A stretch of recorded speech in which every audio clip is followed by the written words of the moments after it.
আলাইকুম। I am Ripon video 2.0 থেকে বলছি। এই যে আমাদের এলাকার ওই যে কারেন্ট নিয়ে সরকারের কাছে কিছু অভিযোগ করার আছে। এই যে আমাদের এলাকার এক লোক সেই অভিযোগের ভিত্তিতে কিছু কথা বলবে। তো আপনারা দেখেন তো কি বলে, ঠিক বলে না ভুল বলে, আমাদের সরকার কি করছে দেখা যাক। দেখা যাক। দেখো নাদিম সাহেব, কি জি খবর বলেন। তোমার? কি হয়েছে তোমার সরকার নিয়ে এত, কি তোমার মাথা ব্যথা কেন? আমাদের সরকার নিয়ে তো মাথা ব্যথা নাই। একটা সরকার এসেছে, দেশ চালাইছে, ভালোভাবে চালাক।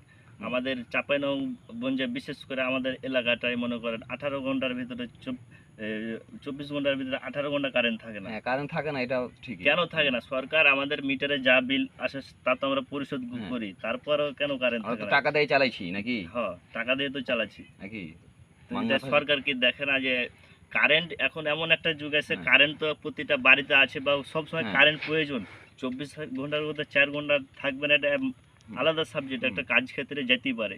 তো এটাই এই আমাদের প্রধানমন্ত্রীর কাছে আমাদের এটা এটা প্রধানমন্ত্রীর কাছে আবদার আবদার নাকি? যে স্যার আমাদের এই কারেন্টটা যেন মনে করেন 24 ঘন্টার ভিতরে 18 ঘন্টা থাকে, 4 ঘন্টা না থাকলে কোনো সমস্যা নাই, একটা বাড়িতে